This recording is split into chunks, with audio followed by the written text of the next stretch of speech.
আমরা এখন পুরো বাংলাদেশের বিভিন্ন শিক্ষা প্রতিষ্ঠানে হোক স্কুল কলেজ কিংবা বিশ্ববিদ্যালয় আমরা একটি জিনিস লক্ষ্য করছি যে আমাদের যারা শিক্ষক রয়েছেন শিক্ষকদেরকে একটি বাধ্যতামূলক পদত্যাগ করানোর একটি ট্রেন্ড চালু হয়েছে। যে জায়গাটি নিয়ে আসলে অনেক কথা হচ্ছে এবং কথা হওয়া উচিত এবং এই জায়গাটিতে আসলে অনেক প্রশ্ন রয়েছে। প্রথম কথা হচ্ছে কোনো একজন শিক্ষক যদি কোনো একটি রাজনৈতিক দলের হয় বা মতাদর্শকে বিশ্বাস করে এটার কারণেই আমি তাকে পদত্যাগে বাধ্য করতে পারি কিনা। আবার আরেকটি কথা এখানে রয়েছে, সেটি হচ্ছে এই পদত্যাগ করানোর যে অথরাইজেশন এটি আমার আছে কিনা বা আমি এমন অথরিটি কিনা আইনসঙ্গতভাবে এটি আমি করতে পারি কিনা। তার পূর্বে আমাদের বিশেষ কিছু প্রেক্ষাপটগুলো চিন্তা করতে হবে। আসলে আমরা আমাদের জায়গা থেকে যারা স্টুডেন্ট রয়েছে রানিং তারা অনেকে শুধু মনে করি যে আমরাই মনে হয় পদত্যাগ করাচ্ছি, কিন্তু আমরা জানি না এর পিছনে আসলে কি কি ঘটনা রয়েছে কিংবা কি কি প্রেক্ষাপট রয়েছে। যেমন আমি আমার বিশ্ববিদ্যালয়ের উদাহরণ দিয়ে যদি বলি, এই বিশ্ববিদ্যালয়ে একটি দল, শিক্ষকদের একটি দল যারা তখনকার ক্ষমতাসীন রাজনৈতিক দলের একটি মদতপুষ্ট তারা ছিল। সেই জায়গা থেকে তারা যখন আমাদের এই যে আন্দোলন, এই আন্দোলনের বিপক্ষে দাঁড়িয়েছিল। আবার অল্প কিছু শিক্ষক আছে, এই সংখ্যাটি খুবই কম, তারা একদম নিউট্রাল জায়গা থেকে আমাদের আন্দোলনের পক্ষে দাঁড়িয়েছিল।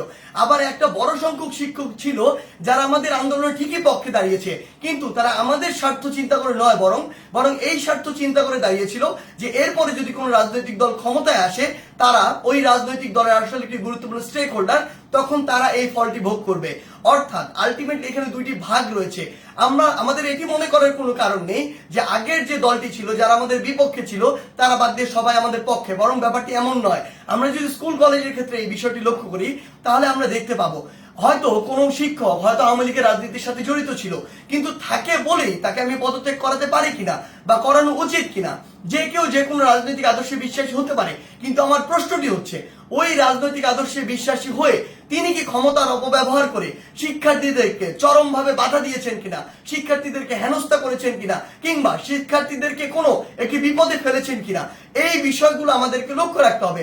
ইভেন ইফ যদি তিনি এই কাজগুলো করেও থাকেন তারপরও তার বিরুদ্ধে এরকম একটি প্রক্রিয়ায় পদত্যাগ করানোর জন্য যে বাধ্য করা, এটি আমি করতে পারি কিনা, এই অথরিটি আমার আছে কিনা। আমরা আমাদের জায়গা থেকে মনে করি এটি একটি নিয়মতান্ত্রিক আইনসঙ্গত প্রক্রিয়ার দিকে যাওয়া উচিত এবং এটি তদন্ত সাপেক্ষ হওয়া উচিত। আমরা যদি পিছনের কিছু ঘটনা আসলে লক্ষ্য করি তাহলে কি বিষয়গুলো দেখব? আমরা দেখব প্রত্যেকটি স্কুলে আওয়ামী লীগ ফ্যাসিস্টের আমলে আসলে যে শিক্ষকরা আওয়ামী লীগের তোষামতি করে তেলবাজি করে ডমিনেট করেছে, আরেকটি শিক্ষক ছিল, আরেকটি গোষ্ঠী যারা আসলে চুপ ছিল ওই পুরো সময়টুকুতে। এমনটি ভাবার কোনো কারণ নেই যে তারা নিউট্রাল ছিল, তারা তাদের জায়গা থেকে হয়তো এমন আরেকটি দলের ছিল যে দলটি তখন ক্ষমতায় ছিল না।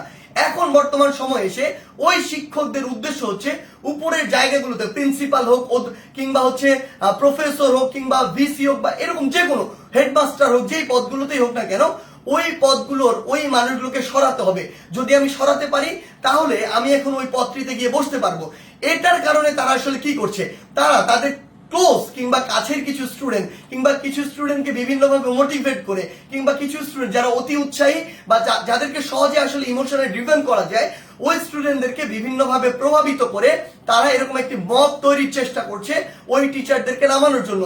বলার সময় এমন ভাবে বলছে সে যেন একজন ফেরেশতা, কিন্তু আলটিমেটলি তার উদ্দেশ্য ওইটাই যে ওই শিক্ষককে স্টুডেন্টদের মাধ্যমে সরিয়ে স্টুডেন্টদেরকে জাস্ট টুল হিসেবে ইউজ করা হয়, সরিয়ে তাকে ওই পদটিতে গিয়ে বসতে হবে, এটি হচ্ছে তার উদ্দেশ্য। আবার এখানে আরো বিশেষ কিছু বিষয় রয়েছে। বিষয়গুলো হচ্ছে এরকম যে টিচারদের মধ্যে কিছু নোংরা পলিটিক্স রয়েছে। আসলে আগে হয়তো পূর্ব কোনো শত্রুতা ছিল বা পূর্বের কোনো একটি রাগ বা ক্ষোভ ছিল, যেই রাগ বা ক্ষোভটিকে আবার এখন মেটানোর জন্য তারা এই ব্যবস্থাটুকু গ্রহণ করে। স্টুডেন্টদের যে সাইডটা, ওই সাইডটা কিন্তু আসলে জানে না যে এর ভিতরে কি কি পার্সপেক্টিভ রয়েছে। এই টিচারগুলো দেখা যায় কিছু স্টুডেন্টকে ব্যবহার করে, আশেপাশের কিছু ছেলে, যেই ছেলেগুলো আসলে এরকম কোনো কিছু চিন্তা না করে কিছু টাকা দিয়ে ওই ছেলেগুলোকে প্রভাবিত করা যায় কিংবা অন্য কোনো সুবিধা দিয়ে প্রভাবিত করা যায় কিংবা পরবর্তীতে কোনো একটি পদ পদবীর সুবিধা দিয়ে আসলে ওই ছেলেগুলোকে প্রভাবিত করা যায়। ওই সামগ্রিক বিষয়গুলো দিয়ে এই কাজটি করা হচ্ছে। কিন্তু আমাদের জায়গা থেকে সবচেয়ে গুরুত্বপূর্ণ যে কথাটি, সেই কথাটি হচ্ছে এই কাজটি একজন টিচারকে এরকম করে বাধ্যতামূলক পদত্যাগ করানোর কাজটি আমাদের নয়, এই কাজটি আমরা করতে পারি না। এই কাজটি কেন করতে পারি না? কারণ হয়তো আপনি একজন শিক্ষককে এটি করালেন, কিন্তু এর প্রভাব পুরো বাংলাদেশের শিক্ষক সমাজে পড়েছে। আমার তো স্কুলে, ওই প্রাইমারি স্কুলের, কিন্ডারগার্টেনের, হাই স্কুলের এমন অসংখ্য শিক্ষক রয়েছে যাদেরকে আমি অনেক বেশি শ্রদ্ধা করি, যারা আমার জীবনের শিক্ষা গুরু, যাদের হাত দিয়ে আমি আজকে এই অবস্থায় এসেছি। আমার ওই এমন একজন শিক্ষকের মনেও থেকে এই প্রভাবটি করেছে যে তার একজন কলিগকে আরেকজন শিক্ষককে স্কুল কলেজে যারা বাবার বয়সের সমান, যারা দাদার বয়সের সমান, এমন বয়সের একজন মানুষ যিনি আমার শিক্ষক, তাকে যদি স্কুলের বাচ্চারা গিয়ে এইভাবে একদম মব জাস্টিসের মাধ্যমে যা ইচ্ছা তাই বলছে, যেভাবে ইচ্ছা সেভাবে অপমান করছে, করে একদম বাধ্য করছে ওই পদ থেকে পদত্যাগ করতে, পুরো বাংলাদেশের শিক্ষক সমাজের উপরে এটির একটি মানসিকভাবে বড় প্রভাব পড়ে, যেটি পুরো বাংলাদেশের শিক্ষক এবং ছাত্রদের যে সম্পর্ক, ওই সম্পর্কের জায়গায় গুরুত্বপূর্ণ একটি প্রভাব ফেলে এবং আমাদের যে এই যে সম্পর্কের জায়গাটি, এটি ভবিষ্যতের জন্য খুব খারাপভাবে নষ্ট হয়। আমরা আমাদের শিক্ষার পরিবেশ নিয়ে কথা বলি, সেখানে যদি আমার শিক্ষক এবং শিক্ষার্থীদের যে এই পরিবেশটি ঠিক না থাকে, এই সম্পর্কটি যদি একটি তিক্ততার পর্যায়ে চলে যায়, তাহলে আলটিমেটলি এটি কিভাবে সম্ভব? আলটিমেটলি এই শিক্ষার উন্নয়নটি কিভাবে সম্ভব? সবচেয়ে বড় কথা হচ্ছে ওই শিক্ষক যদি দোষী হয়, তাহলে আমরা আইন নিজের হাতে তুলে নিচ্ছি, আর যদি দোষী না হয় তাহলে আমরা আইনটি ভঙ্গ করছি, যার কোনোটি আসলে আমরা করতে পারি না। যেটি করছি এটি হচ্ছে আইনগতভাবে অন্যায়। আমাদের জায়গা থেকে আসলে স্পষ্ট বার্তা প্রশাসনের প্রতি, অন্তর্বর্তীকালীন সরকারের প্রতি স্পষ্ট বার্তা হচ্ছে এটি, যদি কোনো একজন শিক্ষক ওই ফ্যাসিস্ট সরকারের তোষামোদি করে কিংবা তেলবাজি করে বা ভালো সাজার উদ্দেশ্যে শিক্ষকদের উপরে কোনো শিক্ষার্থীদের উপরে কোনো হামলা করে কিংবা শিক্ষার্থীদেরকে অত্যাচার করে, নির্যাতন করে, অন্য কোনো শিক্ষকের বিরুদ্ধে নিপীড়ন করে, তাহলে তার বিরুদ্ধে আইনানুগ ব্যবস্থা নেওয়া হোক, অভিযোগ করা হোক, মামলা করা হোক, একটি আইনগত প্রক্রিয়া যান।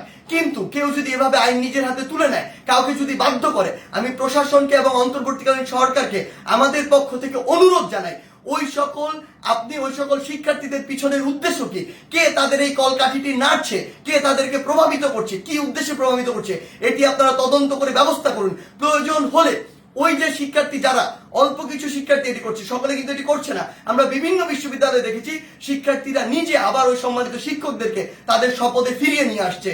আমরা আমাদের জায়গা থেকে বলি, যারা উদ্দেশ্য প্রণোদিত ভাবে এই কাজগুলো করছে, তাদের উদ্দেশ্যে আপনারা তদন্ত কমিটি গঠন করুন। প্রয়োজনে ওই সকল শিক্ষার্থীদেরকে আপনারা আইনের আওতায় নিয়ে আসুন যারা এই কাজটি করছে। কারণ ওই সকল শিক্ষার্থী না, ইভেন আমিও কোনো অথরিটি না, আমারও কোনো এই অথরিটি নেই যে আমি আইন নিজের হাতে তুলে নিব, কিংবা আমার এমন কোনো অথরিটি নেই আমি একজনকে পদত্যাগ করতে বাধ্য করব।